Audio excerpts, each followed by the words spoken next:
सभी मसीह भाई बहनों को प्यार भरी जय मसीह की। परमेश्वर के पाक और पवित्र हजूरी में आप सबका स्वागत करते हैं और हमारे पिता परमेश्वर ने हमें जो आज का दिन आज का समय दी है उसके लिए प्रार्थना करते हैं, परमेश्वर का धन्यवाद करते हैं। Hallelujah hallelujah hallelujah hallelujah. धन्यवाद धन्यवाद धन्यवाद धन्यवाद। पिता पुत्र पवित्र आत्मा, पिता पुत्र पवित्र आत्मा, पिता पुत्र पवित्र आत्मा। हालेलुया। सेना के यहोवा परमेश्वर, आपका शुक्र, आपका धन्यवाद हो खुदावंदा जी। आपने सारी रात हमें संभाला पिता परमेश्वर, हमारी निगरानी की पिता परमेश्वर। जिस स्वर्गदूतों का पहरा हमारे इर्द गिर्द लगाया पिता परमेश्वर जी, हमें सारी रात संभाल कर बचा कर रखा पिता परमेश्वर। चलती सांसें दी, सुबह मीठी प्यारी नींद से हमें जगाया पिता परमेश्वर जी। हमें घर परिवारों में ब्लेस किया, आपका शुक्र धन्यवाद करते हैं पिता परमेश्वर। आज का दिन देने के लिए, आज का समय देने के लिए, बीते समय में हमसे जो भी पाप गुनाह जाने अनजाने में हुए पिता परमेश्वर जी, उन सबों को आपने माफ़ करके पिता परमेश्वर जी अपने निमित्त हमें बैठने का मौका, प्रार्थना करने का मौका दिया। आपका धन्यवाद करते हैं पिता परमेश्वर जी। इस समय आपके वचन का है पिता परमेश्वर जी, आपकी आत्मा का खुराक का है, हमारी आत्मा की खुराक का है पिता परमेश्वर, जिसे लेकर हम तृप्त होते हैं पिता परमेश्वर जी। आपके वचन हमारी राहों की ज्योति, हमारे जीने का आधार है।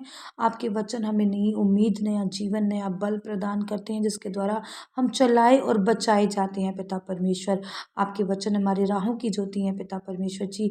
आपके वचन हमें सच्चाई पर चलना सिखाते हैं पिता परमेश्वर जी। बड़ी मुश्किलों परेशानियों से हमें आज़ादी दिलाते हैं पिता परमेश्वर जी। आपके वचनों पर हम बने रहें पिता परमेश्वर जी, और यूं ही चलते रहें पिता परमेश्वर जी, और नया जीवन पा जाएं पिता परमेश्वर जी। नई सीख को अपनी ज़िंदगी में लेकर सिखा सकें पिता परमेश्वर। आपके वचन हमारी ज़िंदगियों में कार्य करें, कोई भी शैतान की शक्ति इन वचनों को हमसे चुरा ना सके। हम इस पर मनन करने वाले हो जाएं, चलने वाले हो जाएं। प्रार्थना यीशु नासरी के नाम में मांगते हैं, आमीन। हालेलुया। आज मैं आपके लिए लेकर आई हूँ मत्ती 19:27 से 30 नंबर आयत तक, जिसका टॉपिक था, मैं आपको समझा रही हूँ 2 दिन से, धनी युवक और अनंत जीवन। क्या धनी युवक और अनंत जीवन था, उसके बारे में पीछे मैंने बताया है। हमने जाना कि कैसे परमेश्वर ने कहा है कि धनवान का परमेश्वर के राज्य में प्रवेश करने से अच्छा है सुई के नाके से निकल जाना। आई होप आपको समझ में आया होगा।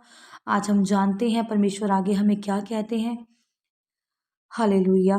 इस पर पतरस ने उससे कहा, पतरस आप जानते हैं कि परमेश्वर से चाह में रहते थे कुछ सीखने की, कुछ जानने की, कुछ समझने की, और बहुत ही कम ऐसे होते हैं परमेश्वर के राज में जो परमेश्वर की चीज़ों को जानने के खोजी होते हैं, और मैं भी शायद उनमें से एक हूँ। मैं खोजती रहती हूँ और जानने की लालसा में रहती हूँ कि आखिर हमें बाइबल कहती क्या है, बाइबल का मोटिव है क्या, बाइबल का एक एक शब्द हमें क्या सिखाता है। और यकीन मानो, मैं चाहती हूँ कि हर एक को बाइबल का एक एक शब्द अपनी परमेश्वर की पवित्र आत्मा से समझ आए, अपनी बूझ से समझ आए। परमेश्वर आपको वो बूझ, वो समझ दे जिससे आप समझ सके। हालेलुया। और इस पर चलने वाले, मनन करने वाले आप हो। लिखा है, इस पर पतरस ने उससे कहा, देख हम तो सब कुछ छोड़कर तेरे पीछे हो लिए, तो हमें क्या मिलेगा। हालेलुया। अब पतरस, स्वाभाविक है एक दास का अपने पिता से, एक बच्चे का अपने पिता से, और एक दास का अपने स्वामी से क्वेश्चन करना कि हम तेरे पीछे हो लिए हैं अपना सब कुछ छोड़कर, तो बदले में हमें क्या मिलेगा। एक चाह थी, एक पूछना गलत नहीं था। पतरस ने पूछा तो परमेश्वर ने इसका जवाब भी दिया होगा। यीशु क्या कहते हैं हम आगे जानते हैं। मैं तुमसे सच कहता हूँ कि नई सृष्टि में जब मनुष्य का पुत्र अपनी महिमा के सिंहासन पर बैठेगा, तो तुम जो भी मेरे पीछे हो लिए हो, 12 सिंहासनों पर बैठकर इज़राइल के 12 गोत्रों पर न्याय करोगे। हालेलुया। अब परमेश्वर, आपको सबको पता है कि हमारे परमेश्वर दयावान है, और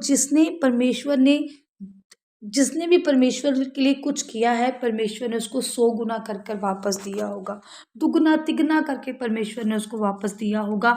और देने की सक्षम भी हैं हमारे परमेश्वर, देने की ताकत और सामर्थ्य भी रखते हैं, क्योंकि मेरा पिता जहाँ कुछ भी नहीं, वहाँ भी सब कुछ करने की ताकत और सामर्थ्य रखता है। तो जब परमेश्वर हमें देने पर आते हैं, तो वो सोच कर नहीं देते हैं हमें। पर वो पहले हमें देखते हैं कि हम परमेश्वर में कैसे बने रहते हैं, फिर ही हमारे परमेश्वर की हमें देने की बारी आती है। और नहीं भी अगर हम देते परमेश्वर को, फिर भी हमारा ध्यान है। अब हर कोई परमेश्वर के राज्य में देकर ही रोटी नहीं खाता होगा, कुछ बिना देकर भी खाते होंगे, क्योंकि परमेश्वर ने चिड़ियों का भी आलना बनाया है, हम तो फिर भी इंसान हैं। हालेलुया। चिड़ियों को भी परमेश्वर ने रहने की जगह दी है, हम तो फिर भी जीते जाते इंसान हैं। हालेलुया। लिखा है, परमेश्वर ने उनको फिर जवाब देते हैं। परमेश्वर कहते हैं, जब परमेश्वर का पुत्र, प्रभु का पुत्र जो मनुष्य है, जो मनुष्य के रूप में जब वो पृथ्वी पर आएगा, जब उसकी महिमा होगी और जब न्याय के सिंहासन पर वो बैठेगा, तो इज़राइल के जो 12 चेले हैं, इज़राइल के जो 12 परमेश्वर के जो चेले हैं, वो भी क्या होंगे? परमेश्वर के साथ बैठेंगे। परमेश्वर ने कहा है कि मैं उनको वो स्थान दूंगा, मैं अपने इर्द गिर्द, अपने आजू बाजू में उनको बिठाऊंगा, और वो भी क्या करेंगे? मनुष्य के पुत्र के साथ क्या करेंगे? न्याय करेंगे। मनुष्य का पुत्र कौन? परमेश्वर ने अपने बारे में यहाँ पर गाया है। और जो 12 चेले हैं, वो भी कहाँ बैठेंगे? परमेश्वर के साथ सिंहासनों पर बैठेंगे। और क्या करेंगे? जातियों का न्याय, इज़राइल के 12 गोत्रों का न्याय करेंगे। मतलब हम सब का, सारी जातियों का वो क्या करेंगे? परमेश्वर न्याय करेंगे। और उनके साथ को वो कौन बैठे होंगे? वो 12 चेले, जो परमेश्वर के साथ अपना सब कुछ छोड़कर चल दिए। उनके लिए परमेश्वर ने ये बात कही है, हमारे लिए नहीं कही। हम छोड़ सकते हैं? कोई आज कहे कि छोड़ दिए अपना घर बार, कोई छोड़कर नहीं आता, मुझे पता है, क्योंकि ये आसान नहीं है। हम घिरे हुए हैं अपनी जिम्मेदारियों में, प्यार में, मोहब्बतों में, हम बंधे हुए हैं अपने बच्चों के प्यार में, हम बंधे हुए हैं अपने माँ बाप, भाई बहनों के प्यार में। तो हम कहते हैं ना, जितना प्यार हम अपने भाई बहनों और बच्चों से करते हैं, अगर उतना ही प्यार कभी हमने परमेश्वर से किया हो, तो परमेश्वर हमारी जिंदगियों को ही बदल दे। कौन है जो आज कहे कि छोड़कर मेरे पीछे हो ले? और हो लेता है। पर उन 12 चेलों ने छोड़ा था अपना सब कुछ और परमेश्वर के पीछे हो लिए थे, तो उनकी वहां पर बात हो रही है। हालेलुया। लिखा है, और जिस किसी ने घरों या भाइयों और बहनों या पिता या माता और या बाल बच्चों और अपने खेतों को मेरे नाम के लिए छोड़ दिया है, उसको 100 गुना मिलेगा और वह अनंत जीवन का अधिकारी होगा। हालेलुया। बिल्कुल सही बात है। अब जो भाई छोड़कर, बहन छोड़कर, अपने खेत, अपना काम काज, सब कुछ छोड़कर परमेश्वर की महिमा कर रहा है, परमेश्वर का सुसमाचार सुना रहा है, परमेश्वर का भक्त हो गया है, परमेश्वर के प्रभु के पीछे पीछे चल रहा है, जहाँ प्रभु बैठे हैं वहीं वो बैठा है, वहीं वो खा रहा है, वहीं वो पी रहा है। वो भूल गया है कि मेरी एक पत्नी है, वो भूल गया है कि मेरा एक भाई है, या मेरी एक बहन है, या मेरे खेत हैं, मेरे बच्चे हैं, मैंने उनको खिलाना है, क्योंकि उसने किस पर भरोसा रख लिया है? प्रभु यीशु मसीह पर। और जिसने प्रभु यीशु मसीह पर भरोसा रख लिया है, उसको परमेश्वर कैसे भूखा रहने दे सकता है?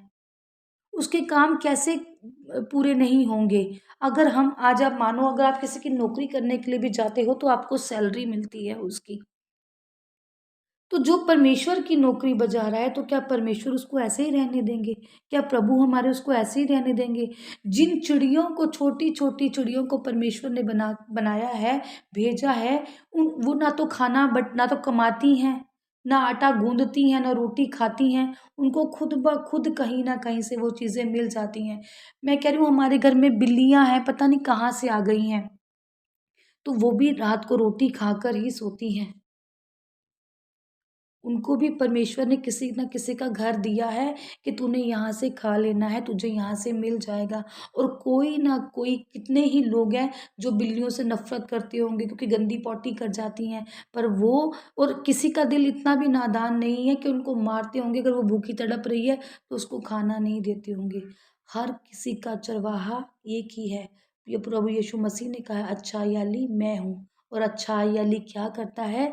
अपनी भेड़ों के लिए जान भी देता है। हम सब परमेश्वर की भेड़ें हैं, और हमारा एक अयाली है जिसको हमारा फिक्र है। अगर आज हम छोड़ते हैं परमेश्वर के लिए, मैं ये नहीं कह रही कि अपना घर बार छोड़ दो, पर परमेश्वर की 3 टाइम की प्रार्थना तो हम कर ही सकते हैं। किसी गरीब की मदद तो हम कर ही सकते हैं, जिससे हमारा परमेश्वर हमसे खुश हो सके। एक हमारे चर्च में आती हैं, एक विधवा माँ है और बेटी है, उनका जो उसका भाई है, बहन का, वो भी नशों में है, उन पर इतना तरस आता है। तो क्या हम ऐसे लोगों को कुछ खाने के लिए या उनके पहनने के लिए कपड़ा तक देने की हिम्मत नहीं रखते? क्या हमारे पास इतना भी नहीं है कि हम उनको अपने में से कुछ दे दें? तो क्या अगर हम ऐसा करेंगे तो परमेश्वर हमसे खुश नहीं होंगे? क्या वो हमें अनंत जीवन नहीं देंगे? कहने का मतलब ये नहीं है कि तुम अपना घर-बार छोड़कर परमेश्वर के पीछे ही हो लो, तभी परमेश्वर तुम्हें अनंत जीवन देंगे। परमेश्वर, अगर तुम किसी से प्रेम करोगे और सबसे पहले खुदा से प्रेम करोगे, तो परमेश्वर तब भी हमारी सुनेंगे। वो हमें 100 गुना ज़रूर देंगे। अगर हमारा दिल पाक और पवित्र है, तो अनंत जीवन हमें भी मिलेगा। हम भी परमेश्वर के राज्य के अधिकारी होंगे। हम भी अगर व्यभिचार नहीं करें, चोरी नहीं करें और अपना दयालु वाला दिल रखें और किसी गरीब की मदद करें और नीचे होकर रहें, तो हमें भी परमेश्वर क्या करेंगे? अपने पास बुलाएँगे। हमें भी स्वर्ग के राज्य का अधिकारी बनाएँगे, पर उससे पहले क्या होना पड़ेगा? हमें नीचा होना पड़ेगा, हमें नर्म होना पड़ेगा, हमें दीन होना पड़ेगा, हमें प्रार्थना करने वाला जीवन जीना पड़ेगा, हमें लड़ाई झगड़ों कलेशों से दूर रहना पड़ेगा, हमें अपनी और पता है कई लोगों में क्या होता है, मुझ में है और मैं परमेश्वर से माँगती हूँ, अपनी कमी मैं आज आपको बता रही हूँ और हो सकता है कि मुझ जैसे कइयों में हो और उसके लिए मैं प्रार्थना करती हूँ कि पर काली जो कहते हैं ना, काली पैण वाला आत्मा पंजाबी में कहते हैं कि ऐसी बहुत जल्दी ना हम मतलब किसी से बहुत जल्दी गुस्सा आ जाते हैं या बहुत जल्दी शीघ्र हमें गुस्सा आ जाता है किसी चीज़ को लेकर, तो ये भी चीज़ें जो हमें क्या है अपने में कम करनी पड़ेंगी। जैसे मान लो कहीं लड़ाई हो रही है तो हमें आग में घी डालने वाला काम नहीं, बल्कि उस लड़ाई को कम करने वाला काम करना है। ऐसी बातों से भी परमेश्वर हमसे क्या होते हैं? प्रसन्न होते हैं, क्योंकि परमेश्वर ने क्या कहा है कि मैं मेल मिलाप कराने के लिए आया हूँ। तो यहाँ पर ये छोटी-छोटी बातें हैं, पर सीखने वाली हैं, जिससे परमेश्वर हमसे खुश होते हैं। और यकीन मानो कि दुनिया को खुश करने वाले काम नहीं, बल्कि खुदा को जब हम खुश करने वाले काम करेंगे, तो हम अनंत जीवन के अधिकारी ज़रूर होंगे। परमेश्वर यहाँ पर घर-बार छोड़ने के लिए नहीं, अपनी गलत आदतों को छोड़ने के लिए भी कह रहे हैं। ज़रूरी नहीं है कि आप अपने बच्चे और अपना घर-बार छोड़ोगे तभी आपको अनंत जीवन मिलेगा। अगर आप अपनी बुरी आदतें भी छोड़ देते हो, जो परमेश्वर को पसंद नहीं है, क्योंकि हम परमेश्वर को खुश करना चाहते हैं और जिसने परमेश्वर को खुश कर लिया, उसने पूरे जगत को खुश कर लिया। हालेलुया! और फिर जो भी दुनियावी चीज़ें हैं, परमेश्वर आपको पीछे मिलती हैं। हालेलुया! लिखा है, परंतु बहुत से हैं जो पहले हैं वो क्या होंगे? पिछले होंगे और जो पिछले हैं वह पहले होंगे। हालेलुया! बिल्कुल, हमारे कामों की वजह से हमारा न्याय होगा और जिसके काम अच्छे होंगे, वो क्या होंगे? जो पहले होंगे, जो वो क्या हो जाएँगे? पिछले हो जाएँगे और जो पिछले हैं वो पहले हो जाएँगे। इसका मतलब हमारे कामों से भी हमारा न्याय होगा, हमारी आदतों से भी हमारा न्याय होगा। अगर हम आज किसी को कहते हैं ना कि तू आगे आके बैठ जा, तो परमेश्वर ने देखा है कि हमने अपना स्थान किसी और को दिया है। उस इंसान ने चाहे ना देखा हो, पर हमारे खुदा ने देखा है। तो वो क्या करेगा? अगर आप नीचे होकर आपने किसी को आगे की जगह दी है, तो परमेश्वर आपको पहला स्थान देगा। आपके काम, आपकी आदतें, आपकी अच्छी-बुरी कठिनाइयों वाली सीमाएँ आपको सही और जगह रास्ते पर लेकर जाएँगी। सब कुछ किस पर छोड़ दो? परमेश्वर पर छोड़ दो, क्योंकि परमेश्वर ने कहा है सारी बाइबल तुम्हारी है, मैं सिर्फ शब्द मेरा है। मैं सर्वशक्तिमान ईश्वर मैं हूँ, मेरी उपस्थिति में चल और सिद्ध होता जा, मैं तेरे संग वाचा बाँधूँगा, तुझे अत्यंत बढ़ाऊँगा। हालेलुया! परमेश्वर के पीछे हो लो। परमेश्वर के पीछे होने का मतलब है अपनी बुरी आदतें छोड़कर अपनी प्रार्थनाओं में जीवन बिताओ, अपनी बाइबल पढ़ने में जीवन बिताओ, भला करने में जीवन बिताओ, दीन होने में जीवन बिताओ, नर्म होने में, प्यार करने में जीवन को बिताओ, तो परमेश्वर आपको ज़रूर मिल जाएँगे। हालेलुया! खुदावन पिता परमेश्वर, मेरे यहोवा पिता, बड़ा सुंदर आपका वचन है पिता परमेश्वर जी। हम प्रार्थना करते हैं पिता परमेश्वर जी, कितने ही लोग होंगे पिता परमेश्वर जी जिन्होंने खुदावंद आपके पीछे होने के लिए पिता परमेश्वर जी अपने घरों को, परिवारों को, अपनी नौकरियों को तक छोड़ा होगा पिता परमेश्वर जी। और कितने ही लोग होंगे पिता परमेश्वर जी जो खुदावंद जब हम आपके रास्तों पर चलते हैं, आपको मानते हैं, तो कितने ही लोगों ने इनका विरोध किया होगा पिता परमेश्वर जी। पर हम सब आपके पीछे हैं खुदावन। और जितने भी जन आज जो आपके पीछे हैं पिता परमेश्वर जी, उन्होंने कुछ ना कुछ ज़रूर दिया है पिता परमेश्वर जी। आज आप भी उनको कुछ ना कुछ ज़रूर दें खुदावन। मेरी प्रार्थना है पिता परमेश्वर जी। और जो लोग आपके नाम से अभी पीछे हैं पिता परमेश्वर जी, वो आपके नाम में आगे आए खुदावन। आज आप इनकी जो इन्होंने कुर्बानियाँ दी हैं पिता परमेश्वर जी, जिन्होंने भी पिता परमेश्वर जी सताए गए हैं आपके नाम के कारण पिता परमेश्वर जी, जिन्होंने अपनी नौकरियाँ छोड़ी हैं खुदावन, या जिन्होंने अपने माँ बाप की डांट खाई है पिता परमेश्वर, किसी बहन ने अपने भाई की डांट खाई होगी पिता परमेश्वर। क्योंकि मेरे सामने ऐसे केसेस हैं पिता परमेश्वर जी। हमारी चर्च में एक लड़की आती है खुदावन, जिसके माँ बाप उसको चर्च में आने से रोकते हैं पिता परमेश्वर जी, पर वो आपके पीछे है खुदावंद। आज उसकी भी प्रार्थना सुनी जाए पिता परमेश्वर जी। और जितने भी लोग ऐसे सताए हुए हैं खुदावंद, जो तंगी में हैं, वो सब इन चीज़ों से आज आज़ादी को पा जाएं आपके वचन के आधार पर पिता परमेश्वर जी। उनको आप ब्लेस करें खुदावंद। आपने 100 गुना देने का वादा किया है पिता परमेश्वर जी। आपके वादे आज साकार हों पिता परमेश्वर जी। और जिनके जीवनों में ऐसी परेशानियां हैं खुदावंद, इस वचन को सुनकर वो परेशानियां खुदावंद जी दूर हो जाएं पिता परमेश्वर, और सब आपके स्वर्ग के राज्य में आने पाए पिता परमेश्वर जी। सबको आप संभालें, आशीषित करें, अपने प्यार में बना कर रखें। प्रार्थना यीशु नासरी के नाम में मांगते हैं। आमीन, आमीन और आमीन। सारी कलीसिया ਨੂੰ ਪਿਆਰ ਭਰੀ ਜੈ ਮਸੀਹ ਦੀ। ਅੱਜ ਦੀ ਇਸ ਪ੍ਰਾਰਥਨਾ ਸਭਾ ਨੂੰ ਸੁਣਨਾ ਤੁਹਾਡੇ ਲਈ ਆਸ਼ੀਸ਼ ਤੇ ਬਰਕਤ ਦਾ ਕਾਰਨ ਬਣੇ। ਅਗਰ ਤੁਸੀਂ ਵੀ ਸਿਸਟਰ ਮਨਪ੍ਰੀਤ ਨਾਲ ਆਪਣੇ ਪਰਿਵਾਰ ਦੀਆਂ ਸਮੱਸਿਆਵਾਂ ਸੰਬੰਧੀ ਗੱਲ ਕਰਨੀ ਅਤੇ ਪ੍ਰਾਰਥਨਾ ਕਰਵਾਉਣੀ ਚਾਹੁੰਦੇ ਹੋ ਤਾਂ ਇਸ ਨੰਬਰ ਤੇ 62808 96731 ਤੇ ਕਾਲ ਕਰਕੇ ਜਾਂ WhatsApp ਤੇ ਮੈਸੇਜ ਕਰਕੇ ਆਪਣੀ ਪ੍ਰੇਅਰ ਰਿਕੁਐਸਟ ਲਿਖਵਾ ਸਕਦੇ ਹੋ। ਪ੍ਰੇਅਰ ਲਾਈਨ ਨੰਬਰ ਤੇ ਕਾਲ ਕਰਨ ਦਾ ਸਮਾਂ ਸਵੇਰੇ 8 ਤੋਂ ਸ਼ਾਮ 8 ਤੱਕ ਦਾ ਹੈ। ਕਿਰਪਾ ਕਰਕੇ ਸਵੇਰੇ 8 ਤੋਂ ਪਹਿਲਾਂ ਅਤੇ ਸ਼ਾਮ 8 ਤੋਂ ਬਾਅਦ ਕਾਲ ਨਾ ਕੀਤੀ ਜਾਵੇ। ਧੰਨਵਾਦ। ਜੈ ਮਸੀਹ ਦੀ।